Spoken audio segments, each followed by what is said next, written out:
Bonjour à tous, j'espère que tout le monde va bien. Merci de nous rejoindre ce matin pour ce webinaire 100% RSE.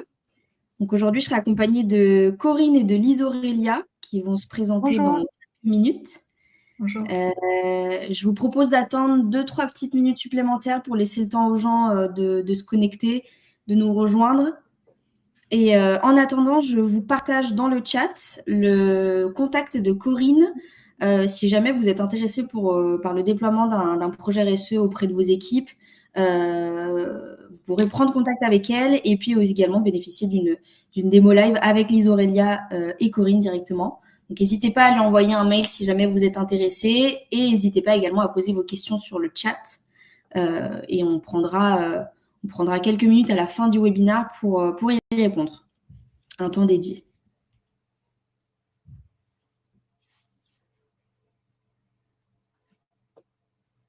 Quelques petites minutes. Je vois qu'il y a des gens qui se connectent petit à petit.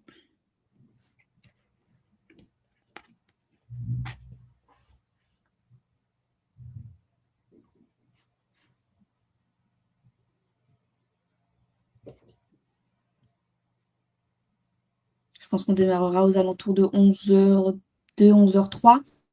Bonjour Sylvie.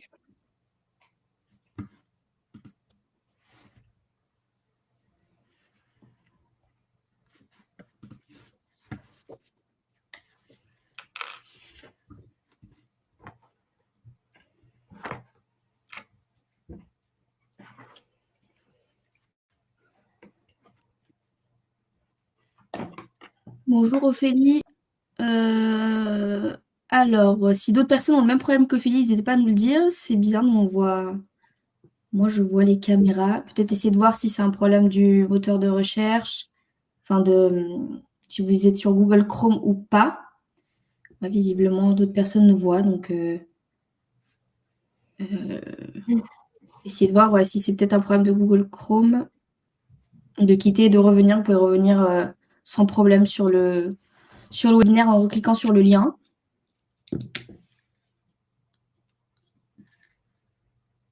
Bon, on a quand même beaucoup de personnes là, c'est pas mal. Je pense qu'on va pouvoir se lancer. Dans tous les cas, on va faire une petite première partie d'introduction. Ça laissera encore quelques minutes aux personnes pour nous rejoindre. Donc, bienvenue à tous pour ce webinaire qui s'intitule donc Sensibiliser ne vaut pas former, l'importance des formations RSE pour des entreprises plus responsables et plus attractives. Je vais donner la parole à Corinne qui va se présenter, donc Corinne de la Fabrique, et ensuite on laissera Lise Aurélia se présenter. Corinne, je te laisse la parole. Ok, merci Catherine et bonjour à toutes et à tous. Alors, tout simplement, de façon très simple, en trois mots, la Fabrique, en fait, on est créateur d'expériences d'apprentissage en lien avec les critères ESG de la RSE. Voilà, je pense que, sans rentrer dans le détail, voilà, je pense que ça définit bien ce qu'est la Fabrique. Voilà. Super, merci Corinne. Lise Aurélia, je te laisse se présenter également. Merci Catherine. Donc, Lise Bernard, société SAID, responsable marketing et communication.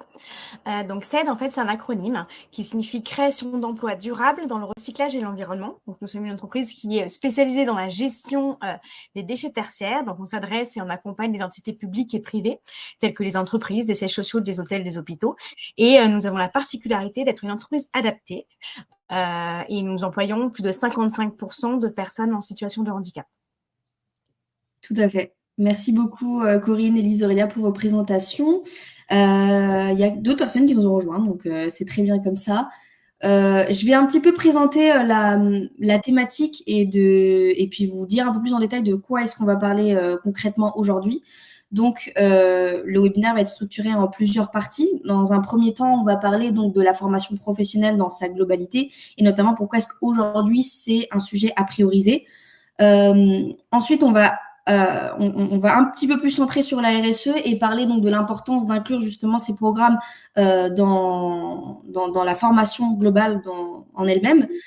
Comment passer le cap justement et former vraiment à la RSE, puisqu'on entend très souvent parler de ça, mais en tout cas avec Corinne et avec Lise Aurélia, on s'est rendu compte qu'il y a très peu de formations autour de ça aujourd'hui encore.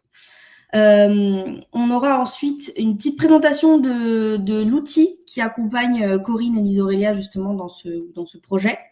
L'utilisation et l'accompagnement de BDIS auprès justement de la fabrique dans ce projet et dans le projet plus global avec leurs clients. Et ensuite, on aura quelques petits résultats un peu plus concrets de la part de Lise Aurélia et de Corinne. Donc tout d'abord, pour revenir à ce que je disais tout à l'heure par rapport à la première partie et pourquoi est-ce que la formation professionnelle aujourd'hui elle est importante et c'est très important de la prioriser aujourd'hui. En tout cas, chez BDIS, nous, on accompagne au quotidien justement des entreprises dont les équipes terrain sont le cœur de l'activité. Donc, ça peut être des vendeurs, des techniciens, des opérateurs, des livreurs, ça peut être des serveurs en restaurant. Tout un tas de populations vraiment qui sont sur le terrain et directement au front avec les clients. Et donc, ces collaborateurs-là, on s'est rendu compte qu'ils font vraiment face à des transformations très, très rapides, que ce soit dans les outils, dans les produits, dans les attentes des clients aussi qui ont beaucoup évolué, notamment depuis la crise du Covid-19. Donc, prioriser la formation professionnelle aujourd'hui, à notre sens, c'est justement répondre à 3 enjeux majeurs. L'adaptation continue, parce que comme je disais, les métiers évoluent vite, donc il faut rester performant et les équipes terrain, elles doivent justement pouvoir se former en continu. La fidélisation des talents également, puisqu'il y a des secteurs qui sont très, très concurrentiels. Je pense notamment au retail ou par exemple à la restauration. Donc, c'est important justement de pouvoir former et fidéliser ses clients dès le début, ses talents dès le début. Et troisième enjeu, la performance opérationnelle, puisque des collaborateurs bien formés, c'est des collaborateurs qui performent plus. Donc, c'est important justement pour pouvoir offrir une meilleure expérience client. Et pour aller encore plus loin, nous, avec l'IFOP, BDIS, on a réalisé une étude justement sur les besoins en formation des collaborateurs terrain. Étude que vous pouvez retrouver sur le site de BDIS, qui justement a notamment mis en avant et fait ressortir plusieurs points importants, comme je vous donne quelques chiffres comme ça. 61% des travailleurs terrain n'ont jamais eu accès à des contenus courts sur mobile, donc ça peut être révélateur de beaucoup de choses. Le turnover explose, donc notamment dans les secteurs que je vous ai mentionnés juste avant. Les moins de 25 ans mettent la formation en numéro 2 de leurs critères de choix, donc ce qui va un peu en lien avec la fidélisation des talents. Et un collaborateur sur 2 craint de ne pas pouvoir évoluer faute de compétences.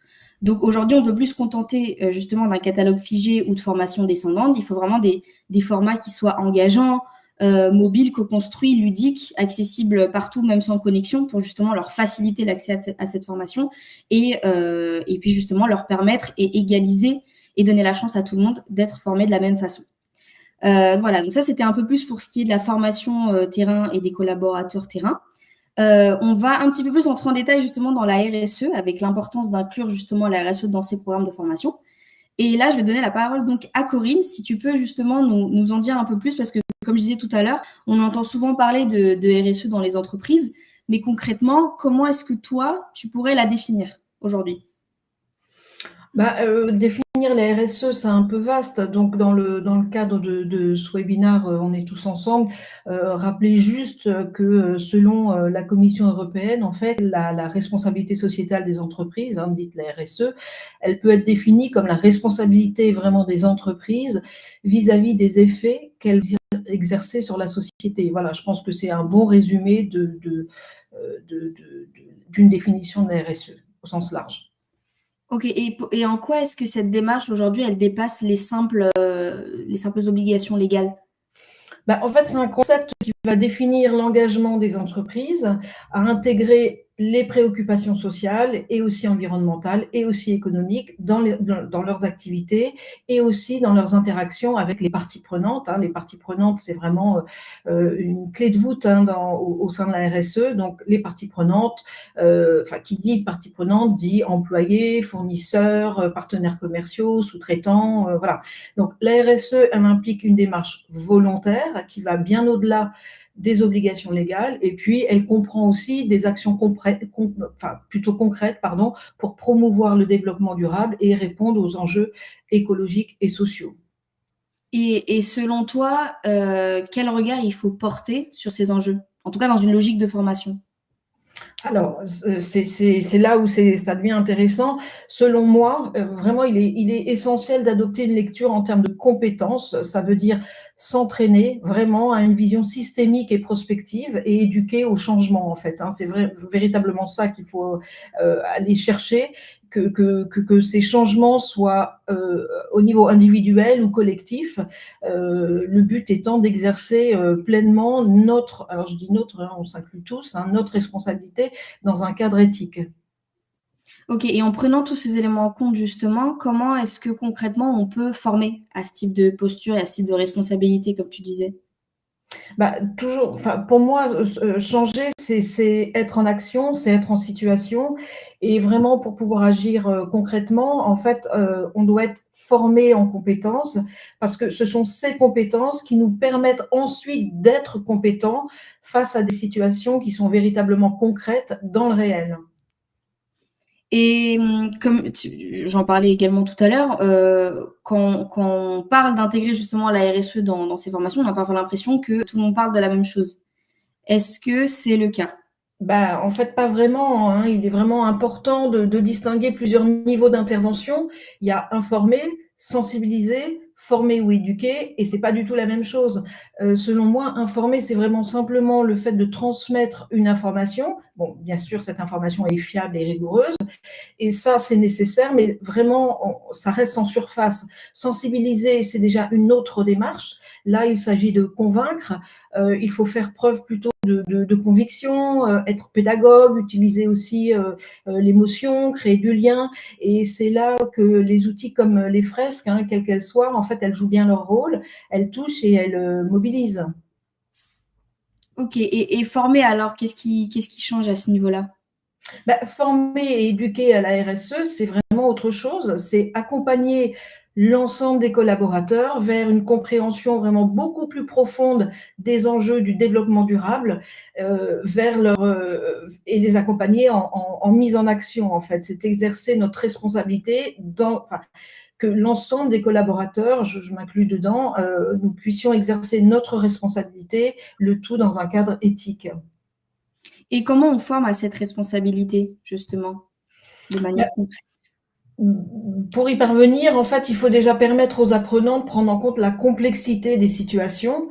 Ça veut dire développer ce qu'on appelle une vision systémique, hein, comprendre les liens, hein, entre les causes, les acteurs, enfin les causes, les effets, les acteurs, poser les bonnes questions et envisager des réponses qui vont être cohérentes et adaptées au contexte.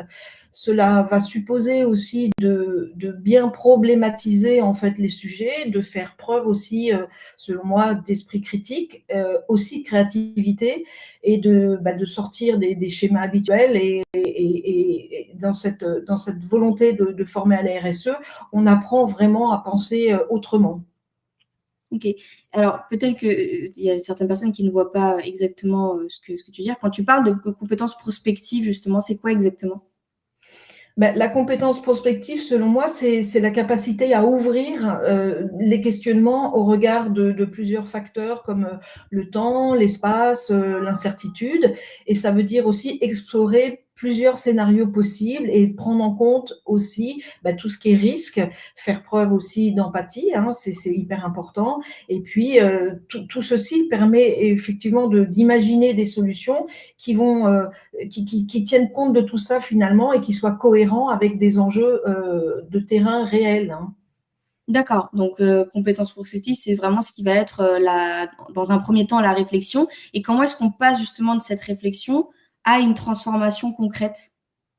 En fait, il faut être compétent et dans le passage, j'ai envie de dire, du discours à l'action, ça passe par l'engagement, la participation, la capacité à mobiliser et à se mobiliser. C'est vraiment à cette condition qu'on peut vraiment accompagner les changements, encore une fois, qu'ils soient individuels ou collectifs.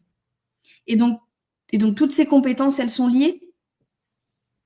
Ah ben oui, oui, complètement. En fait, elles sont indissociables et elles sont vraiment toutes, centrées sur l'action. C'est vraiment par l'action qu'on ancre les apprentissages et c'est dans cette action qu'on exerce véritablement nos responsabilités. D'accord. Et quand tu as évoqué l'importance de former, au-delà de simplement informer et sensibiliser, parce que je pense que tu nous as bien expliqué justement ces degrés différents, comment est-ce que tu traduis cette intention dans le projet La Grande Aventure du Tri, qui est d'ailleurs, si tu peux nous expliquer un peu ce qu'est ce projet que vous avez mené? Alors, en deux mots, en fait, pour la grande aventure du tri, c'est la formation que nous avons co-construite avec CEDRE et notamment Lise Aurélia, ici présente, qui en parlera un petit peu plus.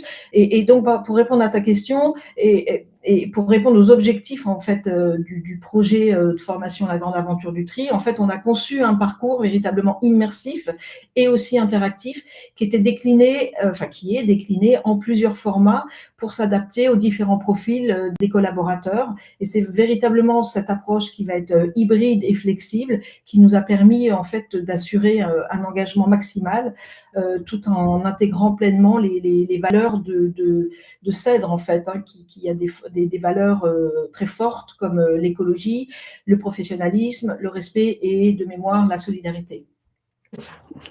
Super, merci. On a une question dans le chat. Pouvons-nous avoir des exemples concrets de formations distancielles ou présentielles qui donnent des résultats pour changer les pratiques ou comportements des apprenants? La grande aventure du tri est un excellent exemple et Lise Aurélia tout à l'heure, je crois qu'elle pourra certainement répondre à cette question de façon plus précise parce que cette formation a été mise en place chez CEDRE et donc il y aura, oui, des exemples concrets en fait, hein. Ok, alors il faudra attendre un petit peu plus pour avoir la réponse à cette question. Tu disais justement que la formation, elle doit permettre d'agir concrètement, en tout cas dans le projet. Comment est-ce que, en tout cas, comment cette logique d'action, elle est intégrée dans le dispositif? L'originalité en fait du dispositif, ça repose sur un apprentissage qui est actif, qui est immersif. Les apprenants sont mis en situation, d'ailleurs ça répond partiellement à la question qui était précédemment posée. Donc les apprenants sont vraiment mis en situation, ils expérimentent les enjeux de la gestion des déchets de bureau dans un environnement interactif, ils prennent des décisions et mesurent les impacts et ça les amène véritablement à réfléchir aux conséquences de leur action avec l'objectif de générer des changements de comportement qui vont être durables et responsables. Ok, tu parlais aussi justement de vision systémique tout à l'heure, pour en revenir, et prospective. En quoi est-ce que ça a influencé la structure du parcours? En fait, on a structuré le dispositif en 4 phases progressives qui, selon nous, permettaient une prise de conscience globale. La première phase, c'était l'observation et le constat pour faire émerger vraiment une prise de recul sur la perception des déchets de bureau. La deuxième phase, c'était vraiment un questionnement et une réflexion pour développer l'esprit critique dont on parlait précédemment et pour explorer les impacts. En 3, bien évidemment, il y avait la mise en pratique, hein, c'était aussi une articulation importante dans le dispositif. Donc, la mise en pratique, elle était là pour transformer les idées en actions concrètes à travers les jeux et les simulations. Et puis, la quatrième et dernière phase du parcours, c'était vraiment la coordination avec les parties prenantes pour intégrer la dimension collective de la transition, en fait, hein. Donc, c'est vraiment cette structuration du dispositif qui traduit notre volonté vraiment de faire comprendre que les déchets, en fait, ne sont pas des simples tâches opérationnelles à trier, mais vraiment une composante complètement stratégique qui s'inscrit vraiment dans un système global. Voilà. Et justement, le tri des déchets, c'est pas toujours perçu comme un sujet très valorisant. Comment est-ce que toi et Lise Aurélia, en tout cas tout le projet, comment est-ce que vous avez relevé ce défi? Oui, effectivement, tu as raison, Catherine, hein, c'était vraiment un défi majeur. En fait, c'était changer le regard qu'on porte sur, je dis nous, hein, voilà, parce que voilà. Donc, oui, c'est ça. C'était vraiment changer le regard porté sur les déchets et avec CEDRE et avec Lise Aurélia, on a voulu démontrer que le tri, c'est un levier central dans un modèle écologique et économique vertueux. Et donc, il était vraiment essentiel de valoriser le rôle des collaborateurs en leur montrant que leur engagement a un véritable impact environnemental et social.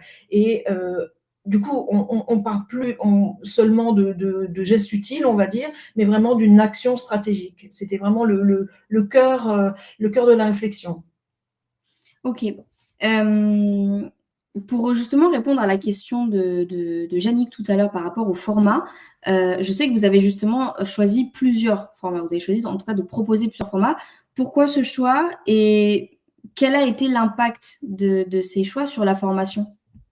En fait, peut-être que Lise Aurélia peut répondre à cette question. Oui, tout à fait, ça marche. Donc en fait, Mmh. notre formation, on a souhaité la décliner en 3 modalités. L'objectif, c'était vraiment de s'adapter aux besoins et aux contraintes de nos apprenants. Donc on a une première version qui est un parcours, e-learning scénarisé, gamifié, d'1 heure et demie à 2 heures, qui, permet en fait une immersion, individuelle et ludique.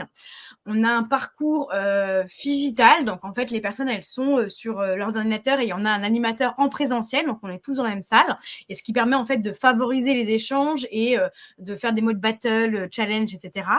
Et ensuite on a un parcours live learning qui est sous forme de sessions courtes réparties sur 4 semaines. Donc on a un rendez-vous par exemple tous les mardis à 11 heures d'une demi-heure pour pouvoir avancer dans le parcours.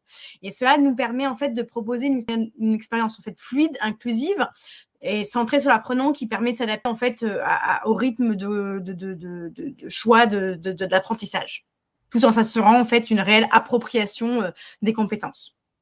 OK. Et justement, donc vous avez proposé ces formations, en tout cas sur un outil. J'imagine que tu parlais justement tout à l'heure de format ludique, de format battle, un peu challenge. Bidis, nous, par exemple, donc on est le LMS qui a accompagné ce projet.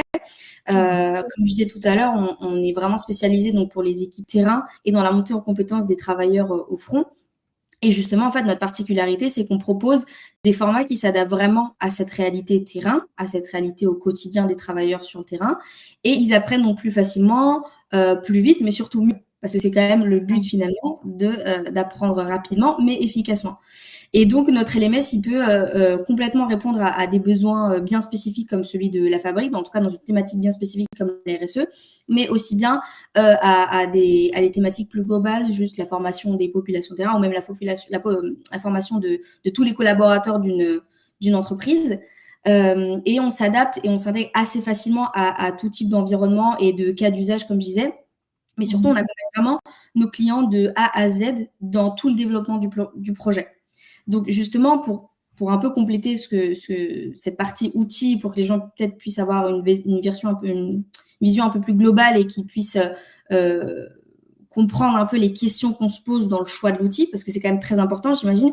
Vous allez nous expliquer un petit peu plus en détail, mais l'outil reste quand même un choix assez stratégique et assez important à faire dans le projet, parce que si on a un bon projet, mais un outil qui n'est pas compatible, je pense que finalement, les efforts ne se compléteront pas. Donc, selon toi, Corinne, je pense, si tu peux nous en dire plus, quel a été le rôle central,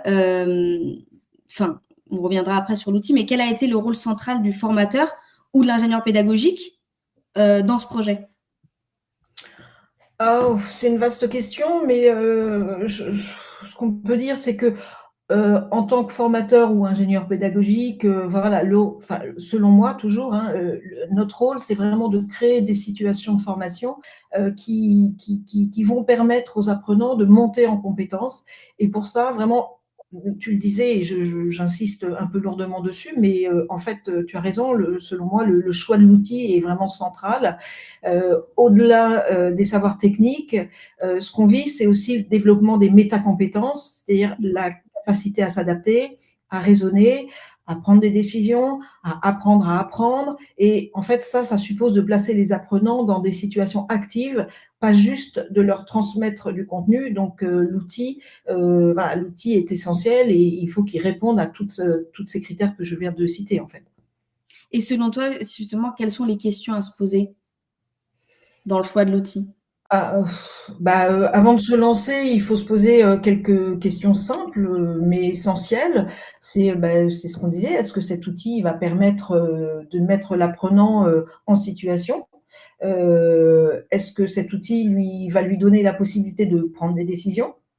Est-ce que c'est un outil qui est simple? Est-ce que c'est un outil qui est facilement appropriable? L'idée, c'est pas juste d'utiliser un outil pour utiliser un outil, c'est vraiment de concevoir une expérience où la compétence va pouvoir émerger. Voilà, selon moi, c'est les questions, les premières questions à se poser.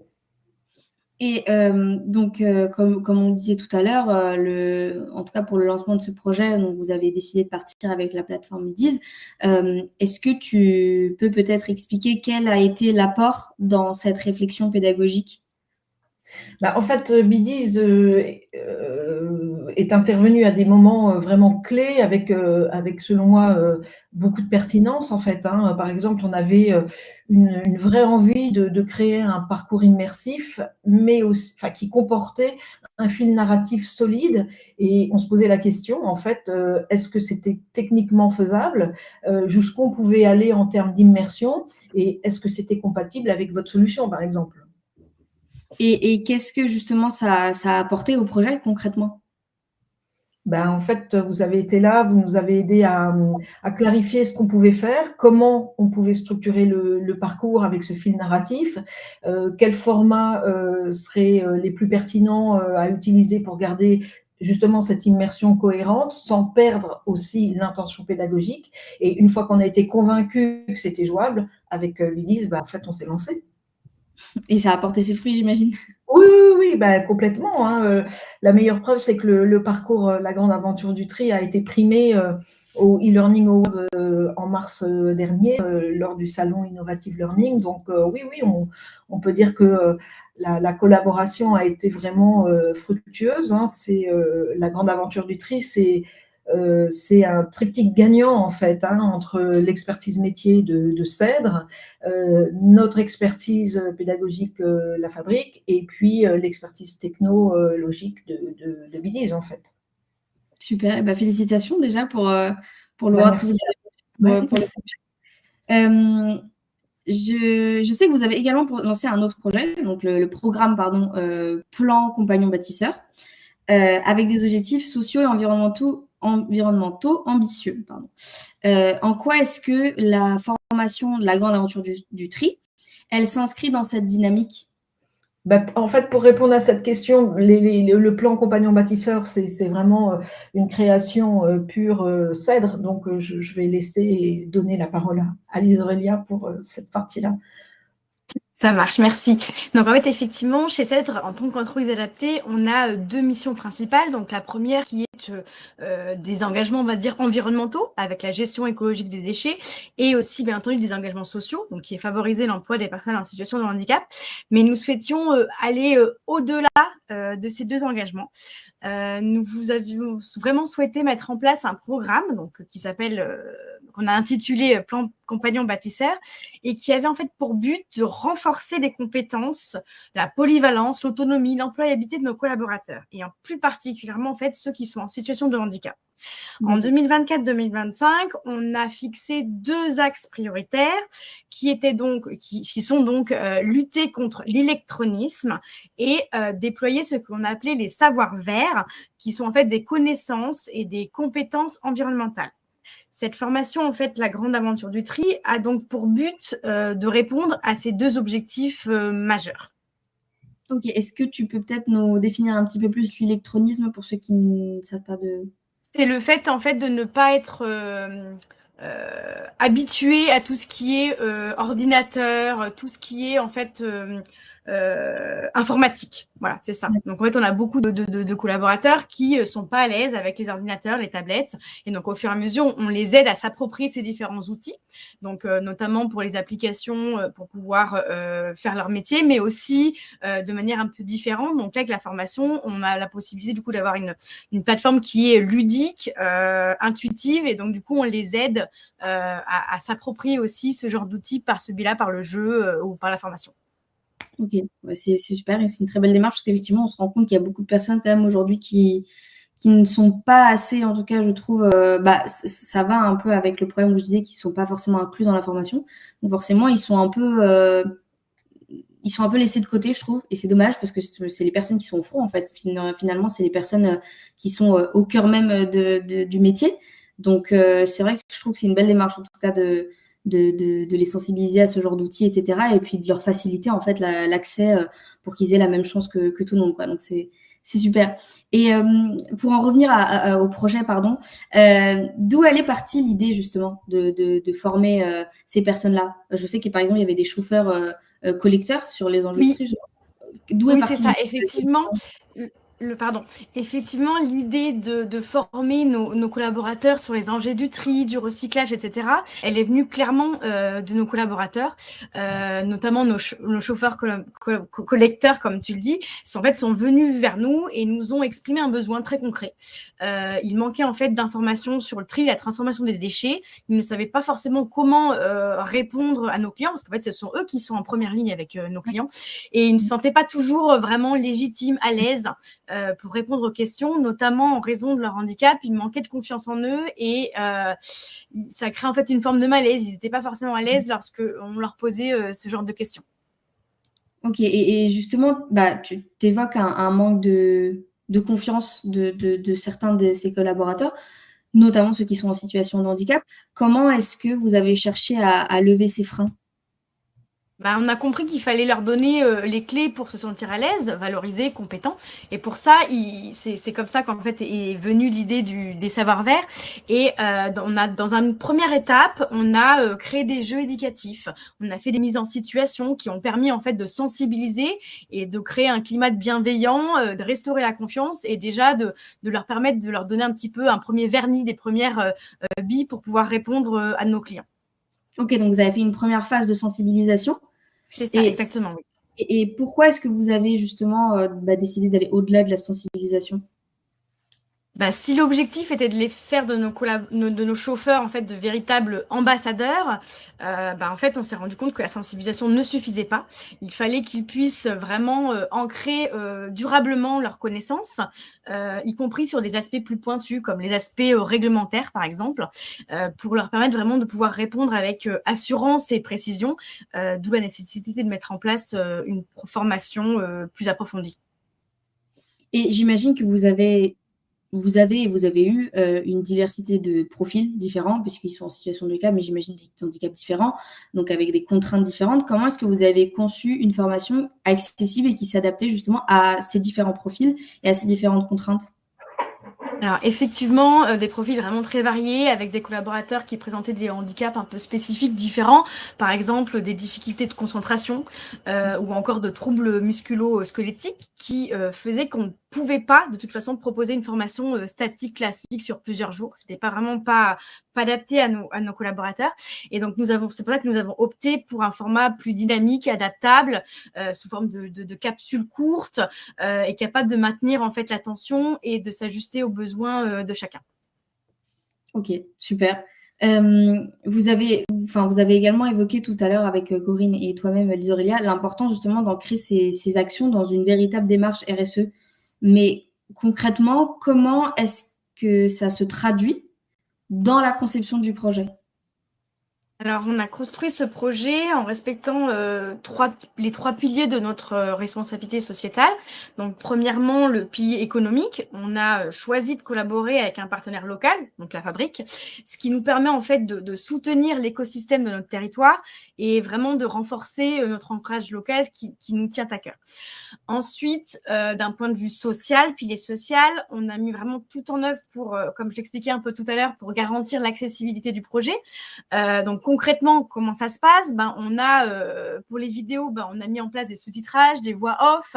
On a essayé d'avoir une interface qui soit la plus intuitive possible, mais aussi c'est passé par une logique, disons, participative, dans le sens où toutes les parties prenantes, y compris et surtout nos collaborateurs internes, on les a impliqués vraiment tout au long du projet, y compris dès la phase de conception, pour vraiment que ça puisse s'adapter à leurs besoins. Et enfin, on a bien entendu notre pilier environnemental. Et pour ça, on a adopté une approche éco-responsable à chaque étape, en pensant le projet dans une logique d'évolution, de recyclage. C'est-à-dire qu'on peut le faire évoluer au fur et à mesure du temps. On peut rajouter, s'il y a par exemple une nouvelle réglementation, on peut la rajouter au fur et à mesure, ce qui permet en fait d'inscrire dans la durée le projet et de limiter finalement son impact environnemental. Et comment est-ce que les collaborateurs, eux, ils ont accueilli cette formation? Justement, vu qu'ils y ont participé, comment est-ce qu'ils l'ont accueilli? Très bien. Enfin, je pense que le meilleur succès, enfin, entre guillemets, il se reflète dans l'adhésion des collaborateurs. On a par exemple mis en place un sondage interne qui a révélé des résultats très positifs. Les collaborateurs ont soulevé notamment le format interactif, l'approche ludique, la progression fluide, le fait qu'on ait inclus un scénario. Tout ça a vraiment renforcé l'engagement des collaborateurs. On a mis aussi des mises en situation qui ont permis en fait aussi à nos collaborateurs de prendre conscience en fait de l'impact de leurs actions, notamment dans le tri des déchets, etc.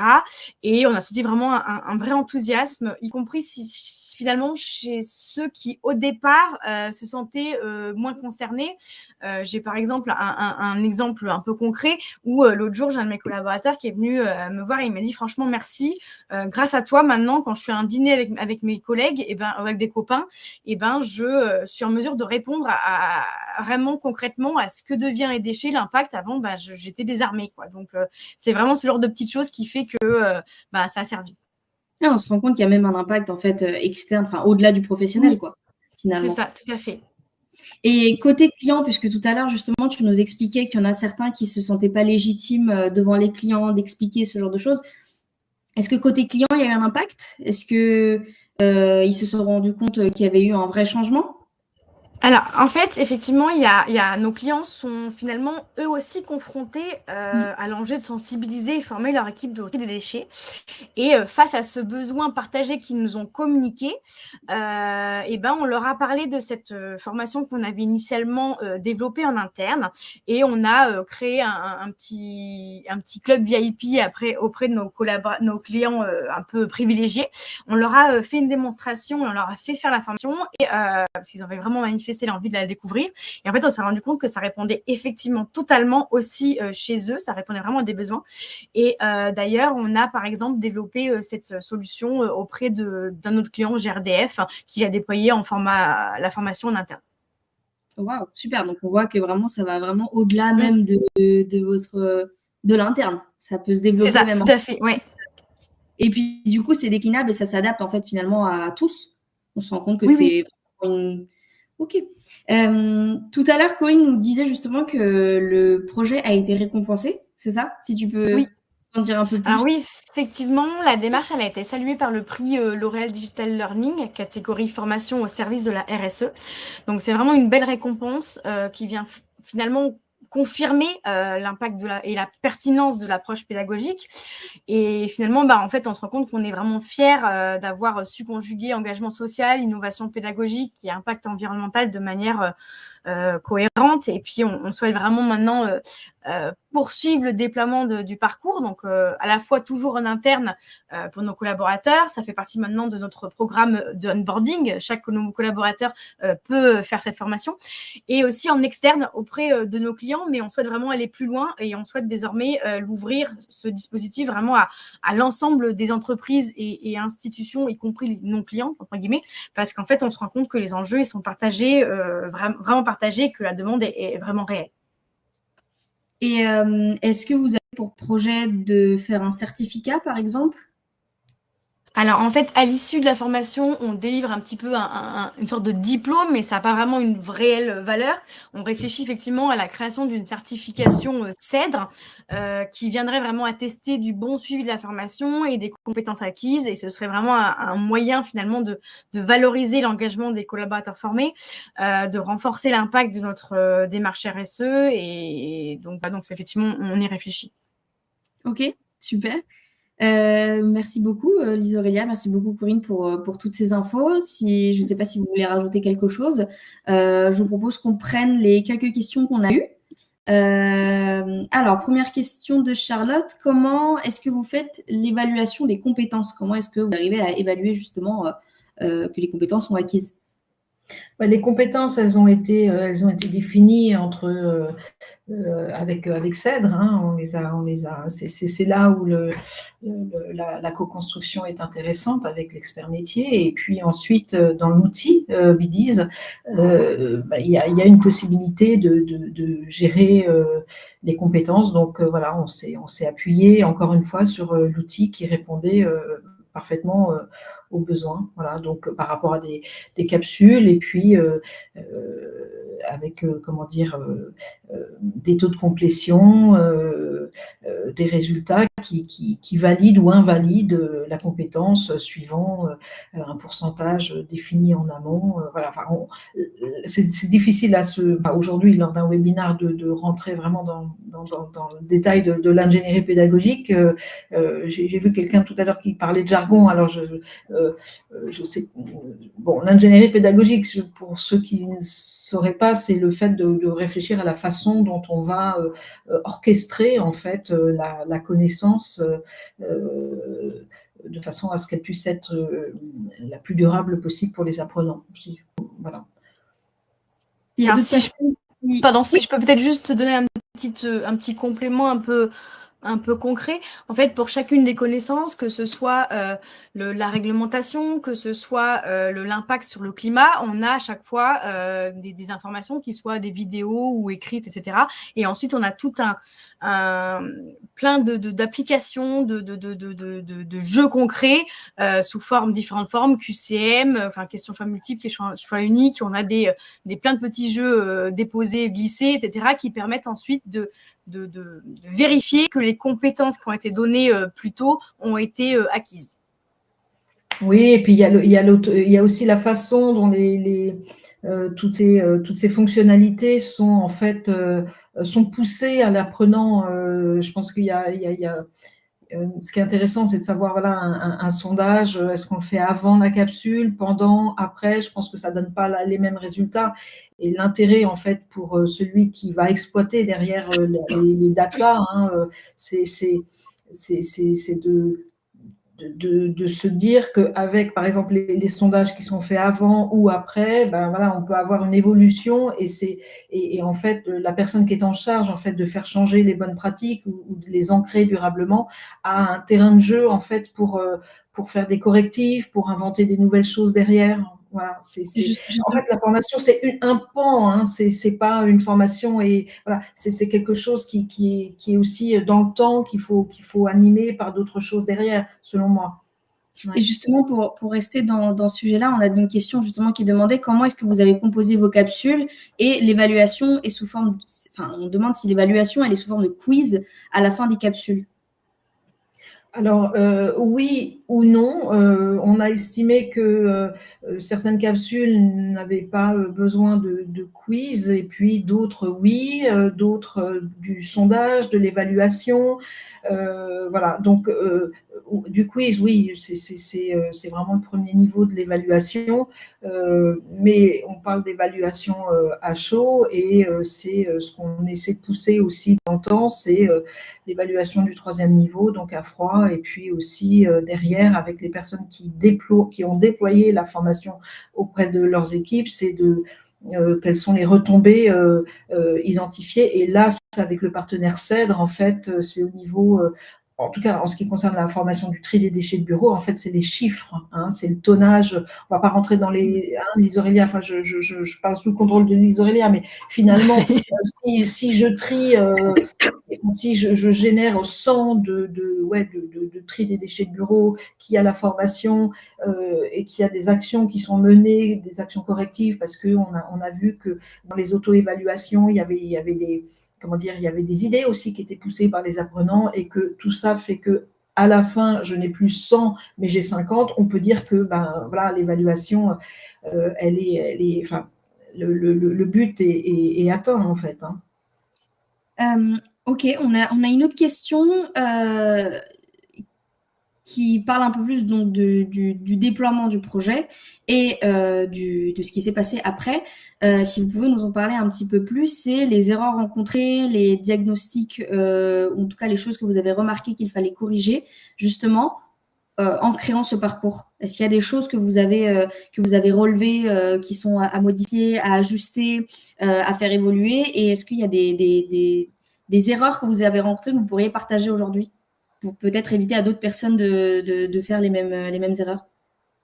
En fait, je pense que c'est enfin, selon moi, c'est pas tant au niveau de la conception, c'est plutôt quand je rappelle que cette formation, la grande aventure du tri, elle a été co-créée avec Cèdre véritablement. Donc c'est un travail d'équipe, et donc au départ, alors on était sur le même territoire, mais on ne se connaissait pas.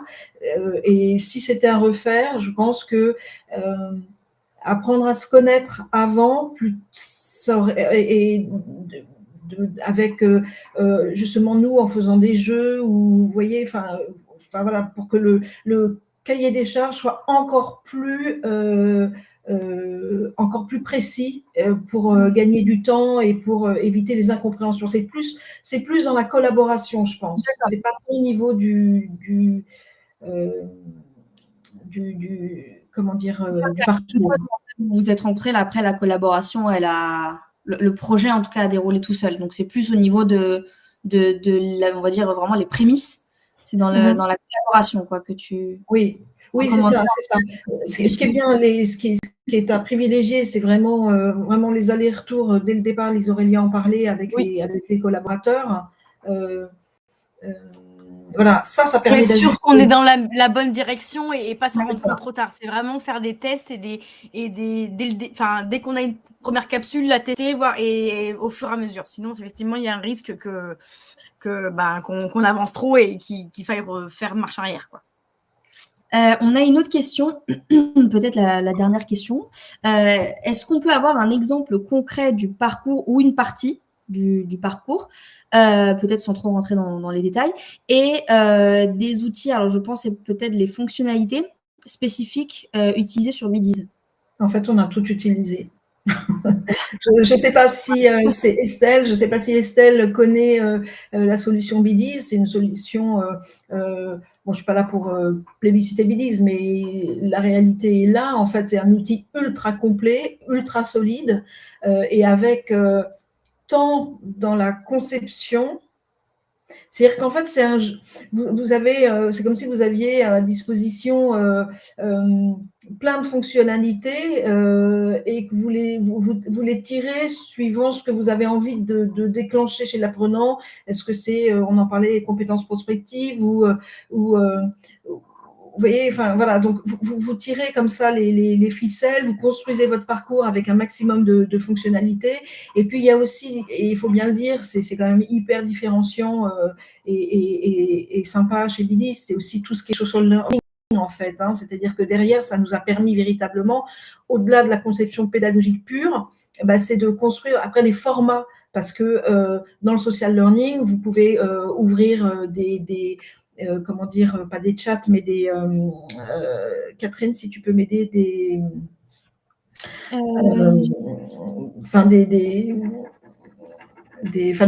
conversations, des communautés, voilà, de tout ce qui est de cet ordre-là, ou prendre une capsule, voilà, et en faire une animation en live. Vous voyez, enfin, j'ai envie de dire que il y a beaucoup de fonctionnalités.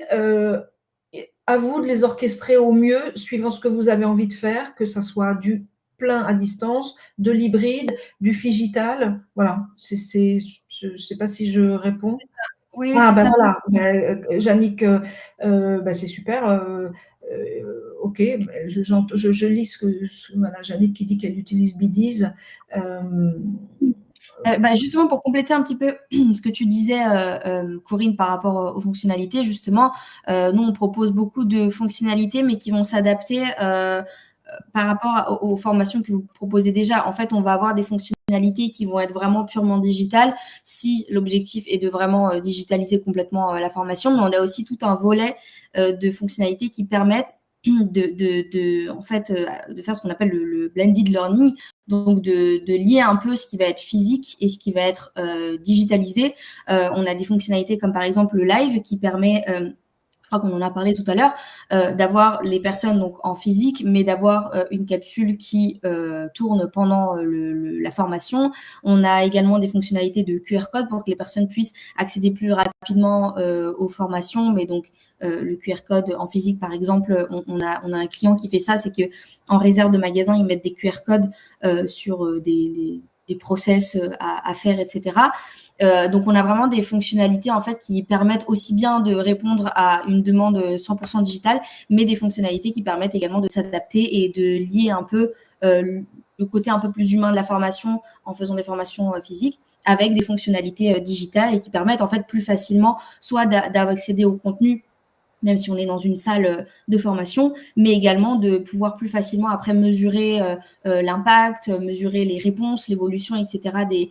des collaborateurs, en tout cas, et des apprenants de la formation. Donc voilà. Personnellement, je n'utilise pas Bidi, je ne connais de réputation, je me demande donc. Eh bien, Estelle, je vous partage l'adresse mail de Bidiz, si jamais vous voulez prendre contact avec nous et demander une démo. On pourra avec grand plaisir vous faire une démo complète de Bidiz. Ce parcours, la grande aventure du tri, est-il accessible à l'extérieur de votre organisation? Oui, je crois que effectivement. on parlait tout à l'heure. Oui, effectivement. Initialement, on l'avait donc créé pour nos collaborateurs, on l'a ouvert à nos clients et désormais, on l'ouvre en fait effectivement à tout type d'entreprise qui souhaitent le mettre en place. Donc, ce qu'on peut faire effectivement, c'est si vous souhaitez voir un petit peu à quoi ça ressemble, on peut organiser avec Corinne une démonstration.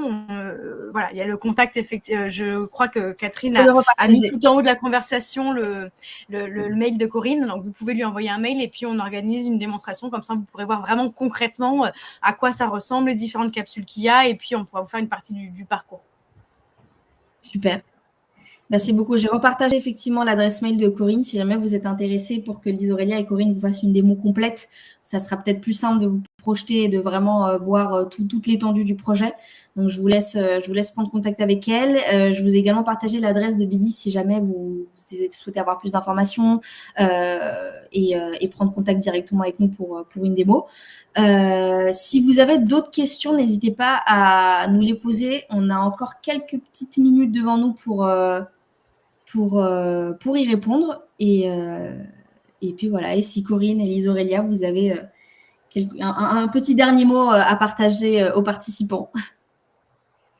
Moi, j'ai envie de plébisciter le triptyque gagnant selon moi, oui. de l'expert métier qui vraiment permet, c'est hyper confort en fait pour la fabrique aime bien avoir une signature assez particulière avec la scénarisation, etc., enfin une forte scénarisation. Mais c'est vrai, pour le coup, voilà, être avec un partenaire métier, c'est très très confortable. Ça permet de gagner en assurance en fait, d'éviter de se poser mille et une questions, ou alors quand on a avec Lise Aurélia, on a atteint un niveau en fait de communication et de travail collaboratif hyper intéressant. On est passé, au début, on était sur du mail. Vous voyez, c'est vraiment des points de détail, mais on était sur du mail et puis rapidement, on a fait une boucle WhatsApp. Enfin voilà, c'était très instantané, très immédiat. Et puis dans ce triptyque, bien évidemment, vraiment la solution Bidis, qui est un terrain de jeu inépuisable. Et qui, à mon avis, est très très bien adapté pour l'ensemble des thématiques.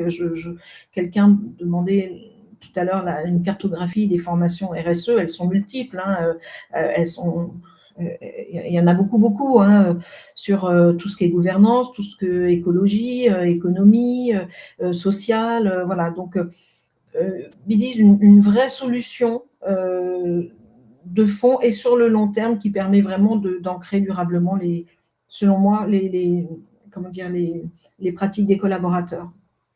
Et voyez, c'est ce que je disais, voilà, Lise Aurélia a en plus la preuve par des chiffrés.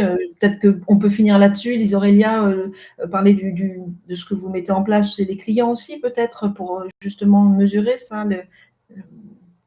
Alors oui, effectivement, en plus de la formation, on a la possibilité aussi de faire des caractérisations, on va dire. Enfin, nos clients nous le demandent, où on a une caractérisation à l'instant T, donc en fait avant la formation, où on récupère en fait la corbeille des autres déchets, c'est-à-dire ceux qui ne sont pas recyclés, et on voit en fait, en faisant ces caractérisations, on se rend compte qu'il y a quand même pas mal d'erreurs de tri ou à l'intérieur de de la corbeille, en général, on a bien 40% des déchets qui seraient recyclables, alors qu'ils sont mis dans la corbeille autre des déchets. Donc, par exemple, du papier, des bouteilles plastiques, des canettes, etc. Et en fait, on peut très bien mettre en place une caractérisation au départ et une caractérisation après. Et en fait, on se rend compte que avec une formation, les corbeilles sont vraiment mieux triées parce qu'en fait, les collaborateurs, ils prennent conscience que, par exemple, quand ils mettent une canette dans la corbeille papier, et ben, il y a une vraie incidence parce que le fond de la canette, elle peut se renverser sur le papier et donc, du coup, ça endommage le papier, il peut pas être recyclé. Voilà, ils se prennent en conscience, en fait, en fait, l'idée, c'est pas de dire il faut faire ci, il faut faire ça. L'idée, c'est vraiment d'expliquer pourquoi c'est comme ça, pour que le collaborateur, il puisse vraiment prendre conscience et qu'il se rende compte, en fait, de pourquoi il faut qu'il agisse comme ça et qu'il y ait vraiment une prise de conscience qui fait que finalement, ces bonnes pratiques, elles s'ancrent durablement. Il faut qu'il agisse parce qu'il a envie d'agir comme ça et pas parce qu'on lui a dit d'agir comme ça. C'est ça, voilà, qui comprennent en fait les incidences aussi bien au niveau du climat, mais aussi, voilà, si c'est pas mis dans la bonne corbeille, ça va pas pouvoir être valorisé et que derrière il y a un impact, où il peut y avoir aussi un impact parce que chez nous on surtrie derrière, par exemple le papier on le surtrie en 5 qualités, donc même si c'est déjà pré-trié papier carton, on va séparer le papier et le carton, papier blanc de couleur et le papier blanc, papier couleur, magazines, journaux, etc. Et finalement, nous derrière le surtri, c'est pas des machines, c'est des vraies personnes qui sont notamment en situation de handicap, mais même si c'était des personnes, ce serait la même chose. Ce sont des vraies personnes qui finalement touchent les déchets et donc du coup, il y a un vrai impact. Enfin, je veux dire, c'est pas des machines et du coup, il y a une prise de conscience qui se fait aussi par ce biais-là. Ok. Voilà. Et juste pour ajouter, pour répondre à la question de Yannick, la durée du projet, elle est d'environ. Alors, elle est pas finie puisque, comme le disait Lise Aurélia, comment dire, il y a des mises à jour, voilà, c'est ça, mais globalement, on est sur un semestre, un bon semestre. Ok, bon, super, j'espère que ça aura répondu à la question de Yannick et j'espère qu'on aura répondu aussi à toutes vos questions. On arrive sur la fin, on va pouvoir vous libérer pour aller manger. C'est l'heure, je pense, où tout le monde a envie d'aller manger. Comme je l'ai dit, le replay vous sera automatiquement envoyé à la suite de l'événement. Donc, si jamais vous avez loupé une partie, vous pourrez totalement le revisionner. Je vous laisse prendre contact avec Corinne si jamais vous êtes intéressé pour déployer ce projet-là en interne. Et à prendre contact également avec nous si jamais vous êtes intéressé pour une plateforme de formation. Voilà. Merci beaucoup, Corinne. Merci beaucoup, Lise Aurélia, d'avoir été ce matin avec nous. Merci à vous. Merci, Catherine. Merci à tous de votre présence. Merci beaucoup à tous. Merci, Merci, au revoir. Au revoir, bonne journée.